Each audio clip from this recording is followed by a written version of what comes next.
should have fixed this before we started. So you went to Doc's tonight, hang out for a little bit? I went to Doc's, yes. Cool. Under new ownership. Yeah, I've heard about that. The new owner's doing okay. Was any of the owners there? Ownership there? Yes. Cool. Big Salmon. Oh, nice. I wonder how they're, handling the whole split and all that stuff. I'm probably he wasn't there until I don't know. We'd probably been there already for an hour before he got there, and he hung out with us for maybe an hour, and then he went to the grocery store because, and I quote, 75% of owning a bar is going to the grocery store. I did not know that. Yeah. That's good. That's life advice, I guess. So what are we going to talk about tonight? I don't know. Okay, cool. You told me, and I'm blanking. Oh, yeah, I do have some stuff. Well, one thing. Oh, what? Go ahead. I remember. We were going to talk about the Alhambra. Yes, new owners. The Alhambra Theater has new owners, which most people probably don't care or have no idea what we're talking about. But actually, it has been kind of an underlying theme to Haney's Corner, I think. We've all kind of been building a lot of what we do around the potential for the Alhambra Theater, which is one of the last two of its kind. It's 2 or 3, something like that. It's not a lot. It's like one in Spain, maybe, and should have done the research to tell you like the stats on the Alhambra. Don't fact check us. It's gorgeous on the outside. They've been working on raising money for it for a long time. Yep. Needs a lot of work on the inside. The Alhambra Theater Film Festival has been doing a lot of work to raise money for it. Yeah, I'd be curious to see if that continues then, or if it changes the name maybe, or what with new ownership, since they were kind of together. It's going to depend on the ultimate use of the theater itself. Right. Which is, I guess, in question still. There was a couple of options based on when they purchased it, they have options to build whatever they want, basically, I guess. It reminds me of the Greyhound bus station becoming a Brew Burger. The Greyhound bus station was, iconic. It was historic, non-functioning, similar to the Alhambra. Right. So someone comes in, they fix it all up, and they turn it into a restaurant that's based out of Indianapolis. So some halfway in between a local and a chain. Yeah. So now with the Alhambra, people are talking about it possibly becoming a restaurant. Yeah, that was one of the options. And some people are happy with that. I personally am not. I honestly feel like one of the things that the Arts District is lacking, which the Alhambra Theater is like kind of right in the heart of the Arts District. I think what the Arts District is lacking is art. And we have a handful of little bits and pieces of it with the art galleries with 22 Jefferson and Stack Gallery. Yep, that's it. That's all the galleries. And then there's bits and pieces scattered around the outside and stuff. Right. And then, of course, we have really cool pop-up stuff with fairs and things like that. Right. But one of the things that we don't have is performing arts, and that is the perfect venue for it. It's already designed for that. I would love to have a performing arts center in the Arts District. I want to see live music, comedy, plays, monologue type things. What would you call it? Like some sort of like solo shows or whatever. Yeah, something like that. Classic movies would be cool. And then in the off time when you don't have someone performing on the stage, let's have art shows and events and things like that in between. But it's the Alhambra. It is the icon. I mean, it's the imagery. It's everything we hope to be in the Arts District. Yep. I really think a restaurant is the wrong way to go with this.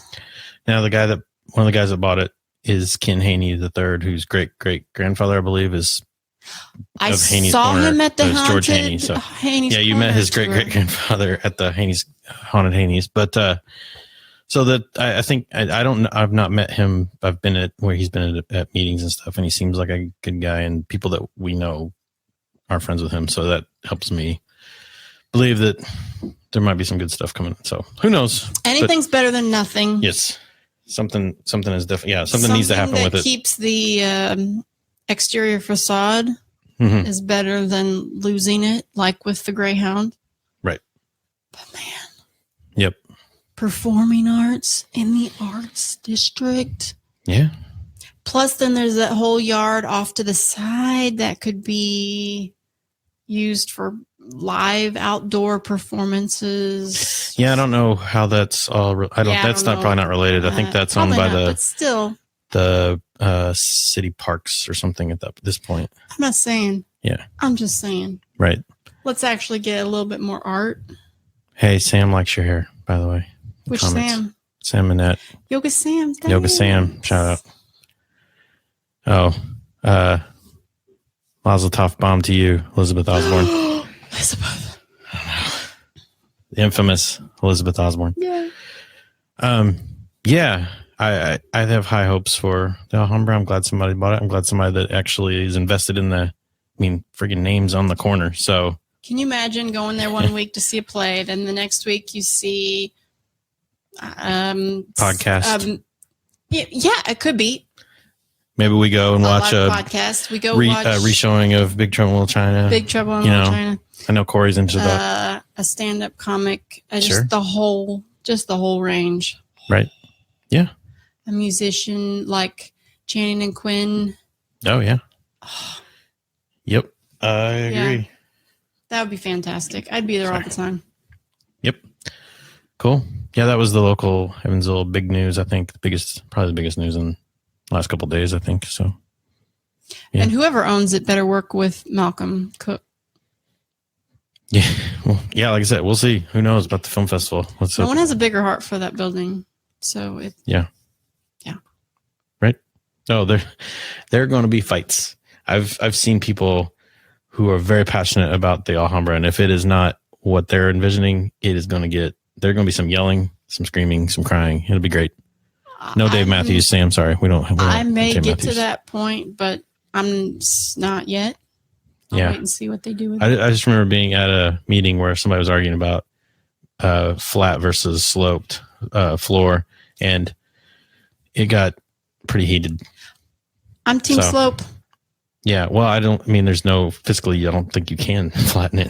It costs there's no point. $1 billion. It doesn't bring anything to you. You can still have other things in it with that as still part of the character, and say the floor is sloped because it's a theater, no matter what you do. Right. So yeah, there's no reason to change that. Keep as much of the original theater as you can. Yep. No matter what you do with it. I agree. Moving on. Hey, I see Zach Ziliak joined. Hey, Zach.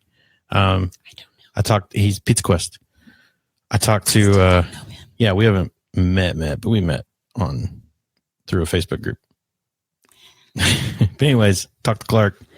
The final Pizza Quest is still happening. He's had computer issues, but it will be happening. And I'm going to re-release all of the Pizza Quests on the Evansville podcast feed. And then we'll get the regular Pizza Quest finale. He's too busy lifting. Yes, Clark is really into lifting now, apparently. So, yeah, but that'll happen. That's happening. So everyone, calm down. It's happening. All right, get excited. It's happening. Either way, whatever you're doing, do the opposite because it's happening. That's what I'm trying to say. What are you trying to tell me? Move on. Hey, Amy. She says hi. Yes, moving on. I have a thing that people seem to like when we have strong opinions. Can do. Yeah. One of those things I have opinions on is people that leave crappy reviews online.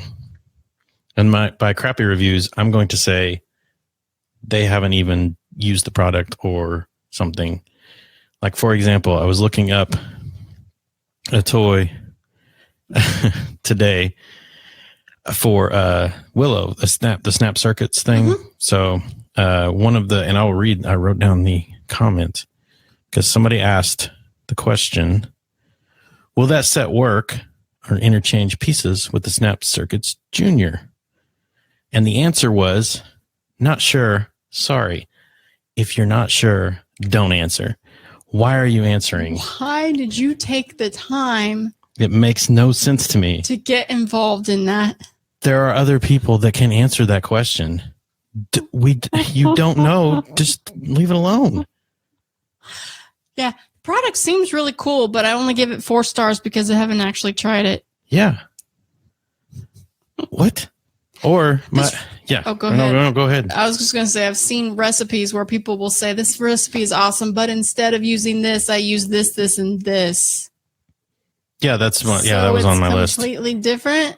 Is that what you're saying? They gave it 5 stars, said the recipe lives up to its name as being the best ever. I made this soup last night to rave reviews. I made a few minor changes. I added some cayenne pepper for kick, and I blah, blah, blah, and make sure to use 2 cups of this. And it's like, you didn't use the recipe. You used your own recipe, and I'm glad it was great. But it's different now. You can't give that recipe 5 stars if you didn't follow it exactly. Shouldn't that be a rule? I don't know how many times I've actually seen reviews that said, I'm not sure. I'm not sure is an awesome review. It's with the movies probably where they give it 5 stars and say, can't wait to see it. Those are awesome. Thank you. You really helped me there. So yeah, I'm super excited about lame reviews like that where, they're like saying Docs 5 stars, never been there. As long as it's 5 stars, it's Docs. When it says something like Docs 3 stars, I'll give it 5 after I've actually been there. Right. That's when we've got the problem. Yeah. I don't know if that happens very much. I haven't seen that one, but that'll be great. Oh, yeah. Yeah. That's cool. Well, not with Docs specifically, but yes, I've seen things like that. Yeah. They can't give it full stars because they haven't tried it yet. Right. They like the idea of Docs is 3 stars, but not 5 stars. That makes sense. I don't know. What are you doing? It just, yeah, that's a problem I have. So it's one of Jason's pet peeves. Yeah. There's very few things irritate me. What is going on with my freaking phone? I don't know. You've been beeping constantly. Oh, the politics guys are arguing again in Slack. If you could see what they say, it's probably way more entertaining than the podcast. I'm just going to throw this down here. Goodbye. Yeah. So the other thing that I wanted to talk about. What else does Jason hate? What do I hate? Oh, the Trust house me, hunters. Jason is so much more interesting when he is mad at something. Nah. It's the best.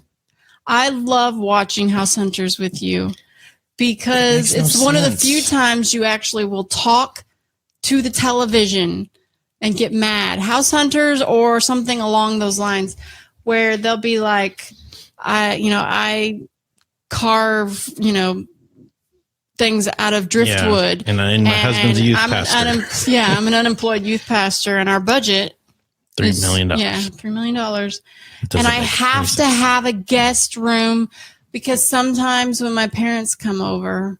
Yeah, once a year, and they can't. They don't possibly have hotels. I can't live in this house because it's got purple walls. My gosh. Yeah. Mm. And I love it when Jason gets so mad. People are funny. It's the best thing ever when he's yelling at the television. Yeah. You can paint it. Why do you need a guest room? Yeah. Well, that and Wendy's last on the trip where we came home from North Carolina, that irritated me a little bit. I said, are we getting food for the children? I said, like a cheeseburger with ketchup and pickles. And they said, would you like cheese with that? And I said, yes. I said cheeseburger. And then I wanted a double cheeseburger with everything. And they said, would you like cheese with that? What am I saying? What is wrong with these people? What are these other people ordering that's messed this person up? They have to confirm the cheese when I'm saying the words cheese to them and everything. I would like a cheeseburger without cheese. Yeah. How often does that happen? Well, it probably happens a lot actually at McDonald's. They probably want the quarter pounder with cheese without the cheese. I'm guessing that does happen. This is Wendy's. Higher quality, allegedly, right? It's like the Target. It's the Target of fast food, as we all know. Hey, do we have any questions? I'm bored with my own thoughts here. Any questions from the audience? Anyone still watching? Corey says you look sober. Why wouldn't she be? That's a weird thing to say. I mean, it's Monday night, so that's odd. I'm drinking water, Corey. Yeah, that's water. I don't get it. Man, somebody just did not like that. Whatever I said. What did you say? I don't know, but it just a bunch of frowny faces went by. McDonald's and Walmart and Wendy's and yeah. Did I make fun of Walmart, or did I just? Yeah, I mean, it's inherent. It's kind of on our tagline, right? Walmart and Cheddar's have no business here. That's the podcast thing, right? Jason. Yo. I love you, man, but I'm so tired of listening to you right now. Yeah, I know. When is the positive episode? Oh, is that Corey? Oh, that's a different podcast, Corey. I didn't agree to that tonight. Is this something we're supposed to do? I'm going to work on it. I'm going to work on making an episode where I only say positive things, and it won't be funny at all. Yeah, nobody wants that? Why would nobody cares? Apparently, Corey wants that because Corey is super positive and upbeat. He knows where the mics are. Yeah, Corey, come over here and say all nice things. Yeah. Hashtag never don't. Hey, tomorrow morning or around lunchtime, new episode of Beyond Repair will be out. By the way, it is happening, people. The first episode of the third season, season 3. Yep. Recorded in Asheville, North Carolina. Yeah. So on location. On location. So it sounds a little different, but it's still there. And it's a little graphic, but they are professionals. Yes. Professional what? That is yet to be determined. So are we done? I thought there was a third thing that we were supposed to talk about, but I don't remember what it was. We did talk about it. Not that drunk. I thought there was only 2 things. Oh, no, you're right. I'm sorry. I was looking at these 3 things. No, I wanted to bring up net neutrality just because the vote's coming up soon. You're right. Yeah, it's a really downer. You're talking about positive. Look, if you haven't called your congressman, do it. That's all I want to say. And say your support net neutrality. Don't be a dum-dum. The phone number, in case you need to know it, for Congressman Buschon in DC, his number is 202-225-4636. Net neutrality is very important. If you don't know about it, look it up. There's a great John Oliver video on it. He explains it way better than I could. And if you don't want to look it up, you're for net neutrality. Right. That's a good thing. We like the internet to be neutral. Think that way. Neutral net. Neutral net. Good. I'm not watching this Christmas, Jeremy. Not tonight. I will watch it soon, but not tonight. Everyone watch This Christmas. This Christmas, and then we're going to get back together again. We're going to discuss This Christmas. We already watched Home Alone, Die Hard. Yep. And the Amanda Knox documentary. I did not watch that. It was not Christmassy, but I had the time. There was no Christmas in it. It was good, though. No poor Christmas. Girl. Yeah. Innocent. Team Amanda. Really? Mm-hmm. But do you know? Well, I have no base for any conversation here. So yeah, okay. She didn't do it. Yeah, interesting. Should I watch it? No. Okay. I'm telling you. No, but I mean, if it's interesting, it's like, just because the Titanic crashes. It's one of those things, though, the farther away you get from it, that it's just not even. It doesn't even matter anymore. It's not one of those things that's going to matter at all in a few years. Like Making a Murderer.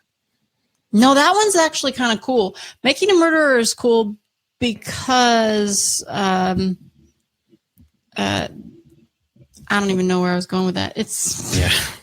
It's cool because it's good. It is cool because I feel like it really started to bring the concept of justice back into the limelight as far as, wrongly convicted and that kind of stuff. And yeah, so every once in a while you need that big case in the media to really get people to think about how many people are imprisoned wrongly. Or I'm not even saying he was wrongly convicted. I'm just saying it's something that's like, it's worth talking about. And it was done well in documentaries that are done well, and it's a good story, and it's real, and that one was worth it. Amanda Knox, case closed. She was innocent. Yeah. Don't go to Italy. I don't know. Really? Because wouldn't mind. Don't kill someone while you're there. Oh, okay. Sure. I guess. It was good. Guess I'll mark that off on where can I go and kill someone? It's a different country. Poland? America? I don't know. Documentaries are really awesome, and I need to get back into watching them. I can't stand a lot of fake stuff. I really like documentaries. Does anyone have any good documentaries that you could recommend? I really like crime documentaries, but I'm open to other things as well. We still have to watch the OJ one. I like biopics. I've heard it's amazing, but it's like 13 hours long or something because it was a miniseries. I'm not as big a fan of reenactments, though. So the more actual footage but it's not a reenact. I'm not talking about the David Schwimmer one. I'm talking about the actual documentary. So I like documentaries that have actual footage, like Catfish was good, and Murder Ball was good. Yeah, I watched a lot of them, but I'm blanking on it. The one about Scientology on HBO was really good. That we just watched. Going clear. Something? Yeah, clear. Going clear. Clean slate, maybe. Clear and present danger. It was good. Something about clear. Oh, Adam said Dear Zachary, which I've heard Dear Zachary is good, but it's sad, right? And then The Jinx, which does appeal to me, especially after watching Kimmy Schmidt. Okay, so Dear Zachary, I think, is that the one that is, someone made it about the father who was killed? And the documentary was for the son of the father? Like that, yeah. And then, Going Clear. Yeah, Going Clear. The Jinx is about... Robert Durst. Yeah. Or Richard Branson. I don't know how to spoil it. I haven't seen it. Yeah, I don't. I read the... She's guessing. I read the little synopsis thingy and then pass it because I'm like, ooh. Yeah. I mean, we watched the Die Hard documentary about Officer Powell is brave. Yeah, how Officer Powell works his way from the accident where he accidentally shot a kid, and they can teach you everything about being a police officer. Right. Except for how to live with a mistake. It's true words right there. And then he can't draw his gun again, and so he becomes a desk officer. He doesn't have flat feet. That's not why. But when they need him most, he is able to draw his weapon and save people at the end. Spoiler alert. If you haven't seen Die Hard in the last 29 years, then which apparently I saw on today, Rachel Wambach said that she just watched it for the first time a couple days ago. Congratulations. Yeah, she said a Christmas card might be coming. The theme. They did good themes. The Wambach do pretty good theme Christmas cards. The Elf one, I'm not even a big fan of Elf, and their Elf, what they're eating, the spaghetti and the syrup and the candy. Yep, worth looking up. Yeah. Any other Christmas movies we haven't seen? Though? I am going to watch Long Kiss Goodnight before Christmas is over, and that's the Gina Davis one, and Samuel L. Jackson. You had me in Samuel L. Jackson. We're probably watching. Well, we're definitely watching this Christmas.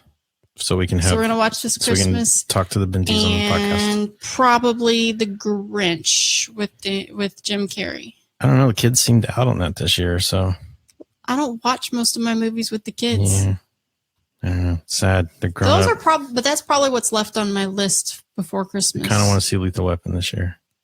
Oh, number one. It's not. Yeah, but it's less of a Christmas movie than any of those we've mentioned.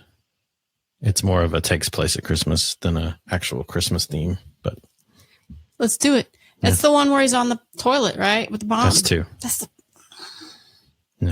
2.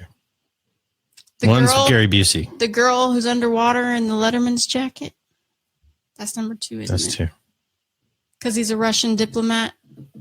He has diplomatic immunity. Yeah. South African. Yeah, because yeah. So you want to watch 2, is what you're saying? People love this. Reindeer Games. No, I'm not watching it. Oh, that's Ben Affleck, right? Yeah.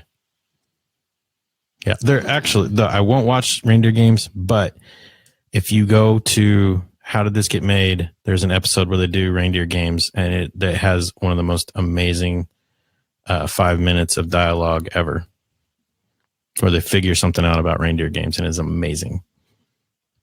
Yeah. I just listened to Virtuosity on How Did This Not a Get great Made. movie. No. Russell Crowe in a cocoon. Yeah. And Denzel Washington. On paper, not a bad movie. In execution, not good. Too much stuff going on. Yeah. It's not great. So I think everyone is done with us. I think so. I'm done with me. Yeah, I was done before we started, though, so it didn't work out too well. But hey, this is what we've inflicted on people. Giving the people what they want. Yeah. And then they'll stop asking us for stuff. Go back to the events thing. Yeah, right. No, Adam's going to do that with me now. So we kicked you out of the events. Probably, Adam, if you're cool with that, it might be the beginning of the year sometime. We'll figure that out. Can't do that this month. Got too much going on. Cool. Good night, everybody. Good night. Go away. Get out of our house. Good job, everybody.